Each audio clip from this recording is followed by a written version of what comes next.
নমস্কার, তাপস কুকিং হাউসের আরও একটি নতুন ভিডিওতে আপনাদের স্বাগত। আজকে বানাবো ভীষণই জনপ্রিয় একটি রেসিপি, কড়াইশুঁটির কচুরি।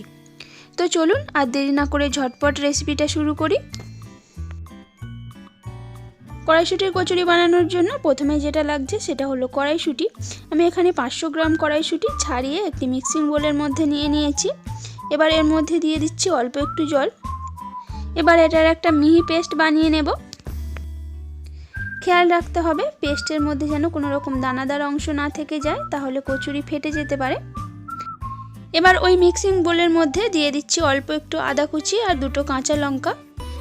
এতে অল্প একটু জল দিয়ে এরও একটা মিহি পেস্ট বানিয়ে নেব। আদা আর কাঁচা লঙ্কাটাকেও পেস্ট করে নিয়েছি। এবার একটি কড়াইতে দিয়ে দিচ্ছি সর্ষের তেল।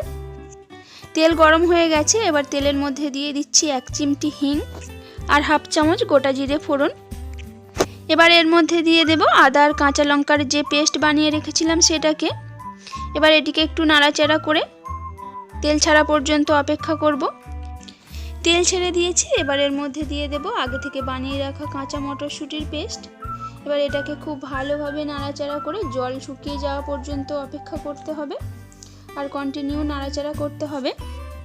মটরশুঁটিতে জল যতক্ষণ থাকবে ততক্ষণ কড়ার গায়ে আটকে যাবে, তাই জন্য এটাকে কন্টিনিউ নাড়াচাড়া করতে হবে। জল শুকিয়ে এলে এটা কড়াই থেকে ছেড়ে দিতে শুরু করবে। মটরশুঁটির পেস্টটা সম্পূর্ণ শুকিয়ে যাওয়ার আগে এর মধ্যে দিয়ে দিতে হবে স্বাদমতো লবণ ও চিনি। দিয়ে দিয়েছি হাফ চামচ লবণ আর 1 চামচ মতো চিনি। এবার এটাকে আবারও ভালোভাবে নাড়াচাড়া করতে হবে। কিছুক্ষণ নাড়াচাড়া করার পর জলটা যখন একদমই শুকিয়ে আসবে তখন কড়াইশুঁটিটা এরকম দলা পাকিয়ে যাবে। এখন পুরটা একদমই রেডি হয়ে গেছে। এবার এতে দিয়ে দেব আমি 1 চামচ ছাতু। ছাতুটা দেওয়ার কারণ হলো যে অতিরিক্ত জলটা থাকবে সেটা এই ছাতুতেই টেনে নেবে। এবার এটাকে নামিয়ে নেব। এবার ময়দার ডোটাকে বানিয়ে নেব। তার জন্য এখানে নিয়েছি 600 গ্রাম ময়দা। দিয়ে দিচ্ছি হাফ চামচ লবণ, 1 চামচ চিনি, দিয়ে দিচ্ছি 5 চামচ সাদা তেল। এগুলোকে একসাথে ভালোভাবে মিশিয়ে নেব। ময়দাতে ভালোভাবে ময়াম দেওয়ার পরে অল্প অল্প উষ্ণ গরম জল দিয়ে ময়দাটাকে মেখে নেব। এখানে লুচি বা পরোটার যে ডোটা হয় সেই রকম একটা নরম ডো আমরা বানিয়ে নেব। অল্প অল্প করে জল দিয়ে ময়দাটাকে মাখতে হবে। একেবারে জল দিলে আবার ময়দাটা পাতলা হয়ে যেতে পারে, তাই বেশ কয়েকবার অল্প অল্প করে জল দিয়ে ময়দাটাকে ভালোভাবে মেখে নিতে হবে। ময়দাটাকে ভালোভাবে মেখে নিয়েছি। এবার ময়দাটাকে রেস্টে রেখে দেব 15 মিনিটের জন্য। এটাকে একটি ঢাকা দিয়ে ঢেকে রাখলাম। ফিরে এলাম 15 মিনিট পরে। এবার ময়দাটাকে আবারও একটু ভালোভাবে মেখে নেব। এখন ময়দাটা ভালোভাবে মেখে নেওয়া হয়ে গেছে। এবার এটা থেকে লেচি কেটে নেব। লেচিগুলোকে এমনভাবে কাটতে হবে যাতে লুচির থেকে একটু বড় সাইজের লেচি হয়, আবার রুটির থেকে একটু ছোট হয়। এই রকম বেশ মাঝারি সাইজের লেচিগুলোকে কেটে নিতে হবে। তবে আপনারা চাইলে সাইজটা ছোট বড় করতে পারেন আপনাদের ইচ্ছে মতো।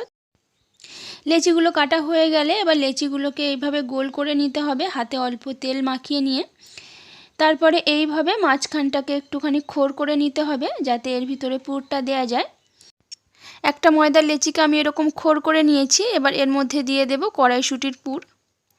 কড়াইশুঁটির পুরটা দিয়ে এইভাবে চারপাশটা খুব ভালোভাবে সিল করে দিতে হবে এবং মুখটাকে এঁটে এইভাবে হাতের সাহায্যে গোল করে নিতে হবে যাতে পুরটা ফেটে বেরিয়ে না আসে, সেদিকে লক্ষ্য রাখতে হবে। এইভাবে বেশ কয়েকটা আমি বানিয়ে নেব। প্রথমে হাতের সাহায্যে লেচিগুলোকে গোল করে মাঝখানটাকে খোড় করে নিতে হবে। তারপরে বেশ কিছুটা পুর এর ভিতরে দিয়ে এটাকে সিল করে দিতে হবে। পুরটা খুব বেশি পরিমাণে দেয়া যাবে না, তাহলে আবার ফেটে বেরিয়ে আসতে পারে। এবার পুর ভরা লেচিগুলোকে বেলে নেব। তার জন্য বেলন চাকির উপর দিয়ে দিয়েছি অল্প একটু তেল।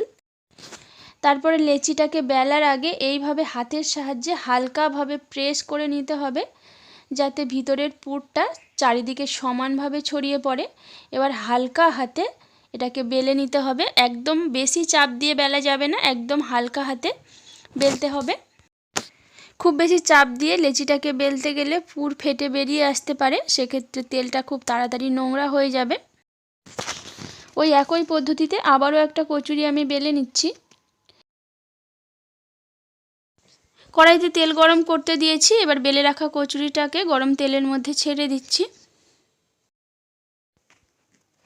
এবার একটা খুন্তির সাহায্যে গরম তেল এইভাবে কচুরিটার উপর এইভাবে ছিটিয়ে ছিটিয়ে দিতে হবে, এতে করে কচুরিটা খুব ভালোভাবে ফুলে ওঠে। একটা সাইড হয়ে গেলে অন্য সাইডটা উল্টে দেব। দেখুন এই পাটটা কি সুন্দর গোল্ডেন কালার চলে এসছে, যেহেতু চিনি দেওয়া আছে সেই জন্য কালারটা খুব সুন্দর এসছে। এবার ওই পাটটা হয়ে গেলে এটাকে তুলে নেব।